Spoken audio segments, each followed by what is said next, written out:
High School believes that children learn best through a curriculum which is child-initiated, child-centred. You plan it and then you do it and then you review it, which is actually pretty simple.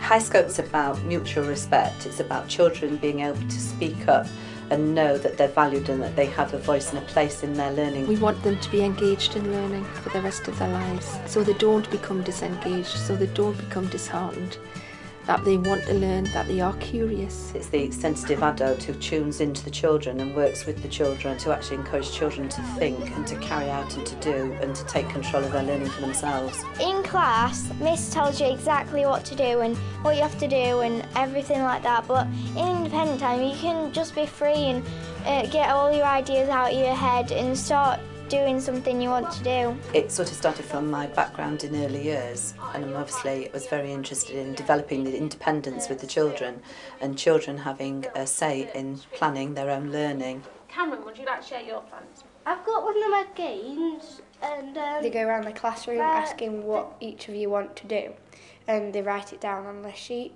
and then you go off and you get to do whatever you want to, and then sometimes if you've got time at the end they'll review it to all the class. Just clarify that for me for a minute.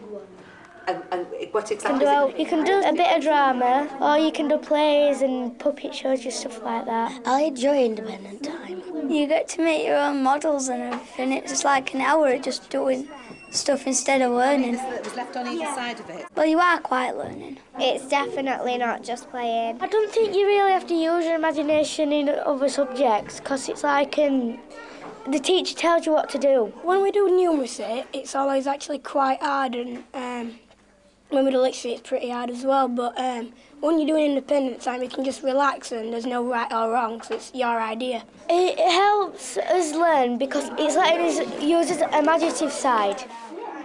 There's like an imaginative side in everybody's mind. So instead of just doing maths and that, there's a little free time to use your actual mind.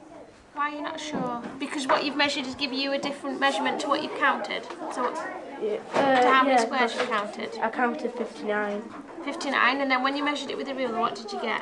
59.3. It's not a free play curriculum, it's a structured curriculum where children have the opportunity to engage in curriculum activities but through their own agenda. What we're talking about is an attitude to learning that is going to go on and want to go on to further education.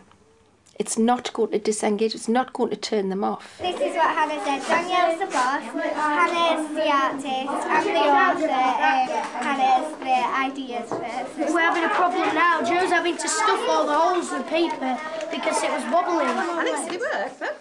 It's a reciprocal process between you and the child. So you're assessing children, children are feeding in, showing you what they're interested in. It's a way of working to develop children's independence, their independence of thinking and carrying out activities.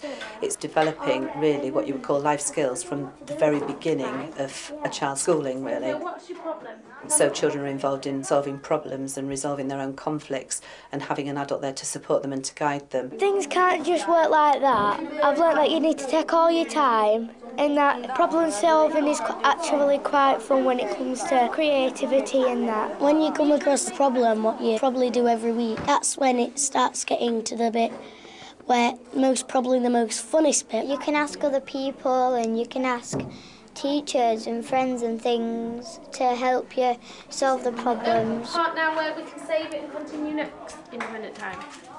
Although I am a teacher, I don't think it is my job to teach as a child. I see my role more as facilitating children to learn, and I don't see my role as standing at the front and feeding a child the information. They've got to be able to absorb it, apply it, review it and do something with it in order for it to shape them as an individual. I think it's about giving them as much right to plan how they learn and what they're going to learn, and us as teachers steer it in the direction sometimes that it may need to go. Planning's important because it can give other people ideas if they're stuck. It's more of like sharing your ideas. I think that we should have fun in school but still learn a lot so that children will come home and go, Mum, I can't wait till I go to school tomorrow. You'll still be learning, but it'll actually be fun. Yeah. Then it'll encourage more people to come to school and want to come to school. What you're trying to do is to teach them the skills to get the love of learning so that they're going to have the skill set that enables them to achieve and become really good learners. In our play we've just set off to Mars in it. So Jack's just gone up to the ICT to find out how long it takes from England to get to Mars. Well, I looked on Google and I just typed in how long would a trip to Mars take, and it came up with Astronomy Cafe, and then I tried to find as much information as I could. It's between 130 days and 260 days. Where are you in your plan then? When you're reviewing, it's telling everybody how you've completed your ideas. We had to research about how long it would take to get to Mars. Why did you think that was so important? If we just did just a random guess and it wasn't right, it's not really learning people about how long it takes to get to Mars. If you teach a child and a child learns through the way you're working with them to be questioning, reflective, have perseverance, to talk, to share, to negotiate, they're actually developing a skill set for the rest of their life and they're going to be lifelong learners. Get some cardboard, some food. The purpose of the independent time at first within our school was to get Barnburgh Review embedded so that it became second nature to all the children and to all the adults. But that was like the starting point.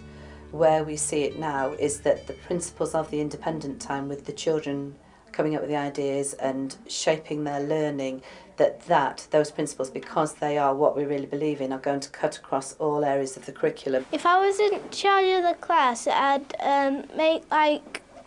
make it more fun for topics. So I ask people what they want to do, then we vote for it. Which is where we're about to go next, so that underpins everything that we do across the curriculum, that the children are involved in shaping the learning, are involved in deciding on the activities, pitching ideas, sharing ideas, working in teams, working collaboratively, working creatively to actually meet their learning objectives. So the learning objective within one of the other subjects could be set by the teacher, but the children could work in the way that we work at independent time. I want to try something a little bit different with you. I wanted you guys to see if you can help me with my planning. So see if, just like we do in independent time, where you plan your own learning, to see if we can plan your learning together. Right, off you go then, have a go first. See your ideas.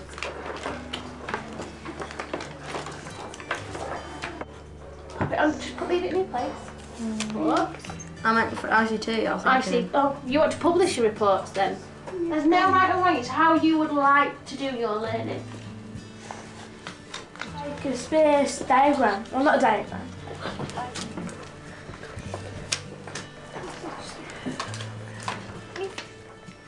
I'm really interested in all your ideas.